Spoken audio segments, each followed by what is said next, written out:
You awaken to the faint intrusion of sunlight, which, of course, has the audacity to touch your chamber at all. The world outside is bright, noisy, and unbearably pedestrian. You stretch, long and languid, testing your muscles as if even the air itself must earn the honor of touching your skin. Ordinary mortals have no idea that a single cell of your body contains more purpose than their entire lives combined. Your cloak lies crumpled over a chair, a tired remnant of fashion, but you barely notice it. Fashion is for those who have to compensate for their intellect. You, of course, are beyond mere appearances. You are existence's natural apex. The floor is cold beneath your feet, a gentle reminder that the world is hard, messy, and beneath you. You shiver slightly, a perfunctory acknowledgement of the universe's attempt to assert dominance and then shrug it off. Breakfast is a joke, a single fig, a fragment of bread, an olive that probably tastes like sorrow, all fuel for the mind that sustains civilization. You chew slowly, meditatively, savoring each bite as a lesson in patience and superiority. The plebeians would call this hunger. You call it preparation for mental triumph. A glance out the window at the streets below confirms your suspicions. People stumble over trivialities, unaware that someone of your caliber exists, silently judging. You step outside, sandals brushing the stones of the street. Merchants shout, children scream, dogs bark, citizens scurry, yet none of it disturbs you. Their chaos is confirmation, not obstruction. They exist to populate your audience, to witness the singularity of your being. A man drops a basket of figs in your path. You step aside almost graciously, allowing gravity to demonstrate your dominion over trivial mishaps. At the agora, the spectacle of humanity is in full bloom. Cobblers, fishmongers, and miscellaneous merchants shout prices like they are announcing the secrets of the cosmos. You observe them with detached amusement. Their labor is meaningless. They sell and barter as if their lives hold value. You, by contrast, have already contemplated the nature of existence, justice, and beauty before sunrise. Your day has already achieved more than theirs could hope to in a millennium. A student approaches, eyes wide with the naive hope of someone about to glimpse true genius. "Master," he says, trembling, "what is the essence of virtue?" You pause, letting your mind swirl slowly around the question, as if the answer might combust if offered too quickly. "Virtue," you say deliberately, "is the recognition of your own inadequacy in a world that desperately needs men like me to exist." The student scribbles furiously, convinced he understands, though comprehension is impossible. Awe, after all, is the true goal of education. A rival philosopher crosses your path, puffed up with the misguided arrogance of one who believes he possesses insight. He speaks loudly, gesturing as though words alone can convey wisdom. You listen, barely. With a slight tilt of the head, a movement so subtle it could be mistaken for breathing, you dismantle his argument. Each concept bends to your will, logic folding around him like invisible chains. His flailing words are irrelevant. The crowd watches, silently acknowledging the quiet annihilation of an intellect foolish enough to challenge yours. You move on, satisfied. By mid-morning, the city thrums with pedestrian activity. Children play, merchants haggle, citizens scurry like insects over crumbs. You observe them, detached, amused. Their busyness is proof of their inadequacy, your contemplation, evidence of your superiority. You have already reflected on the form of justice, the ideal of beauty, the nature of courage, and the inherent inferiority of all life forms not blessed with your mind. Doing nothing, in their terms, is laziness. In yours, it is civilization's most vital task. The shaded colonnade, the stoa, becomes your stage. Students gather, hopeful for scraps of wisdom, though you know comprehension is impossible for most. You pace slowly, each step measured, deliberate, weighted with the gravity of your thoughts. You speak on ethics, justice, and the soul, leaving gaps in their understanding. Understanding is optional, awe is mandatory. Some scribble, some gape, some feel the mild nausea of inadequacy, exactly the intended effect. A merchant offers honey, prideful in his supposed skill. "Does its sweetness reflect harmony?" you ask, voice calm yet slicing like a blade. He stammers. You sigh, a sound like wind over a canyon. No. Your perception is flawed, and your life choices are evident in this jar. Humiliation floods him. You move on, leaving a small ripple of order in the chaos of mediocrity. Every interaction is a lesson for the universe. You first, everyone else optional.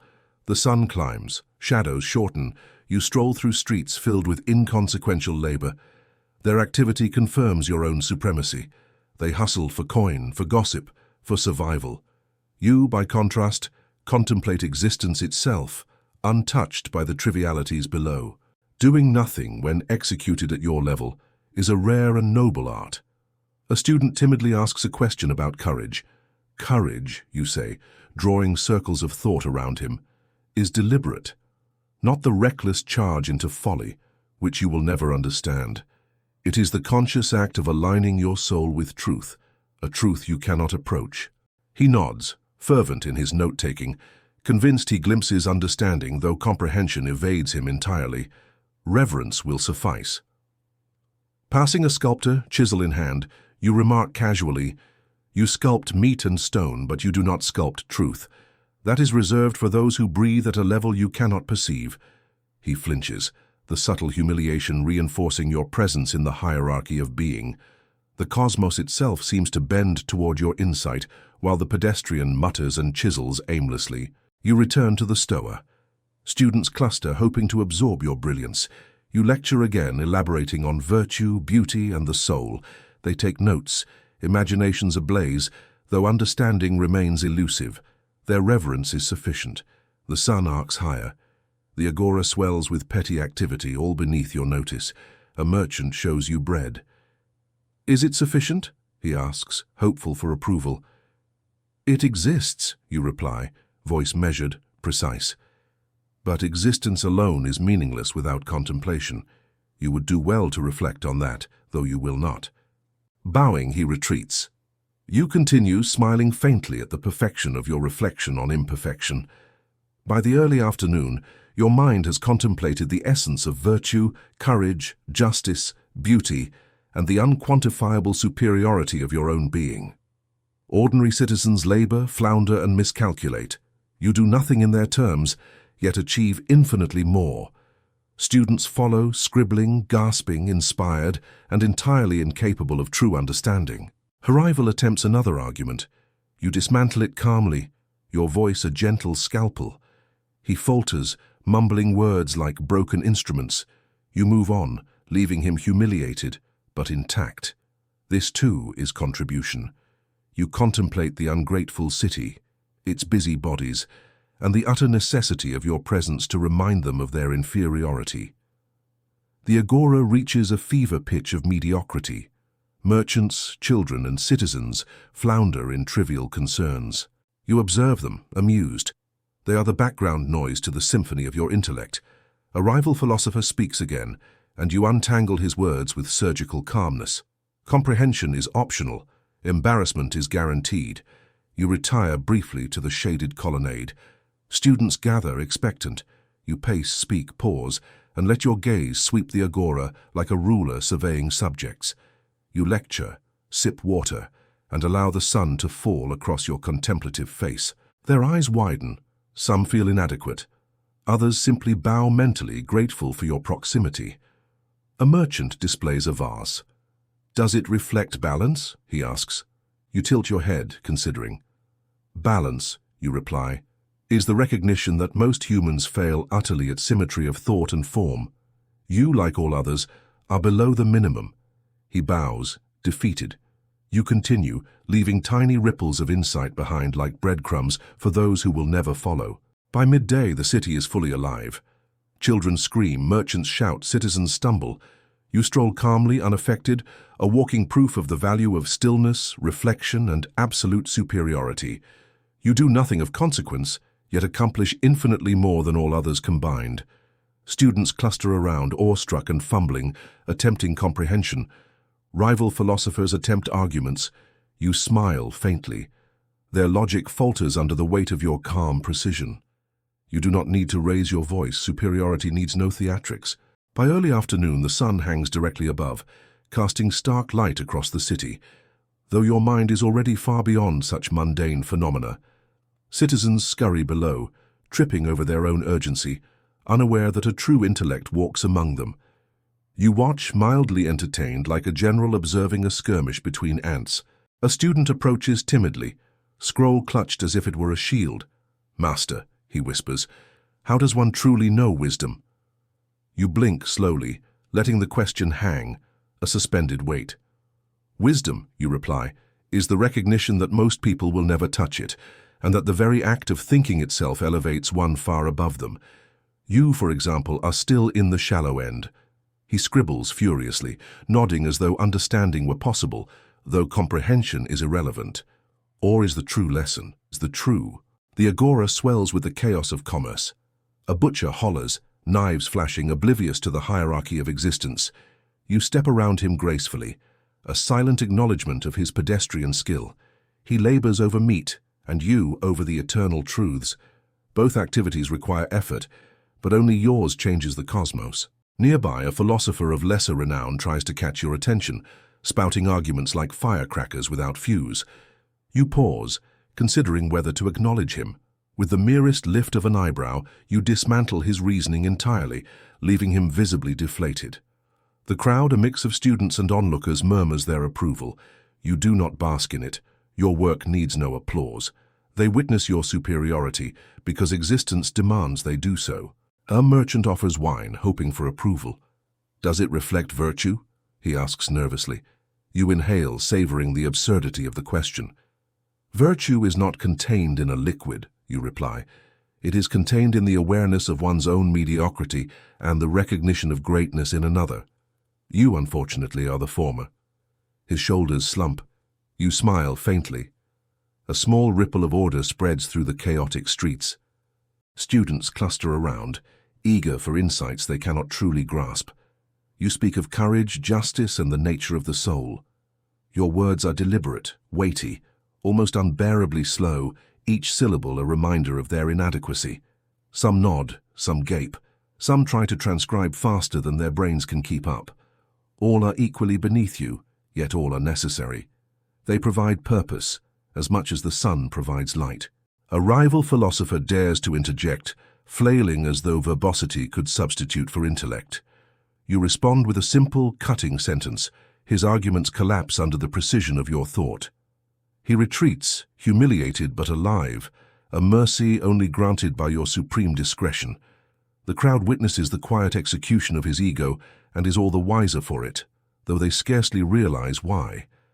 Walking slowly along the colonnade, you watch children stumble in play, merchants haggle, and citizens fret over debts. They are all actors in a stage of mediocrity that your existence elevates by contrast. Your sandals scrape the stone. Your presence alone corrects the imbalance of the universe. They labor to eat, earn, and survive, while you labor to understand the eternal.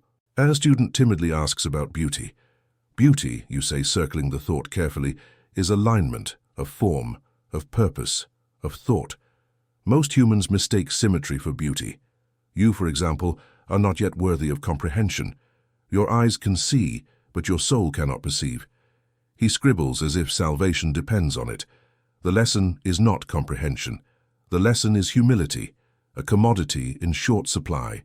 The afternoon drags lazily, though you would not call it such. Time for you is measured in reflection, in contemplation, in small victories over ignorance. You sit, let the wind brush your cloak, and think. Ordinary humans would call this idleness. You call it civilization's most essential task. Each breath of thought is a contribution to society that no merchant, scribe, or child could ever match. A neighbor, perhaps seeking conversation, mentions trivialities of household or politics. You listen not for interest but for illustration of their inferiority. Their words, clumsy and loud, provide contrast to your internal symphony of insight. You respond minimally, letting silence and the tilt of your head deliver lessons far sharper than any lecture. The sun dips lower. Shadows lengthen. You stroll again, deliberately slow, sandals whispering against stone. Each passerby, each child, each distracted scholar reinforces your role. The apex, the necessary overseer of thought. You pause at the fountain, Watch water cascade, and reflect that the cycles of life are trivial compared to the weight of genuine contemplation. A student asks about justice. Justice, you explain, is not a law or a coin or a vote. It is the alignment of the soul with what is eternal. Few will understand it. Fewer will achieve it. Most will merely live, failing at existence while pretending effort matters. He nods, hopeful yet hopeless. This is as much triumph as you will allow him. Merchants continue their haggling. A baker approaches, offering bread. Is it sufficient? He asks. It exists, you reply, but existence without thought is meaningless. Reflection is the true sustenance. You would do well to consider that, though you will not. The baker bows, bewildered. You move on. Every interaction a demonstration. Presence alone is education. By late afternoon, the city buzzes like a hive of incompetence. You move calmly, unbothered, a living monument to reflection. Students trail, scribbling, faces alight with awe they cannot fully process. Pedestrians jostle and bicker. You watch, detached amusement in your eyes. The sun casts golden light, but it pales in comparison to the radiance of your contemplation. A rival tries yet again, his words tumbling out, desperate, unrefined. You answer with a question so subtle it dismantles his reasoning without effort.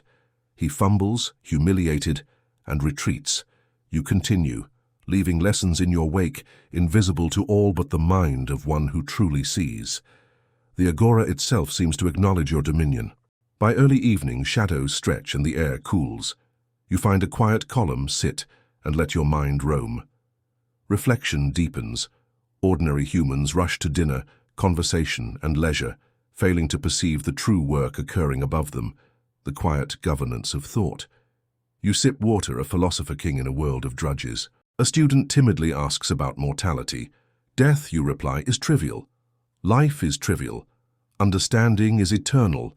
You live and die mostly unaware of either. I, however, witness eternity unfold within a single day. He writes furiously, his hand cramping under the weight of attempted comprehension. None of it will truly register. That is the point. Reverence over understanding.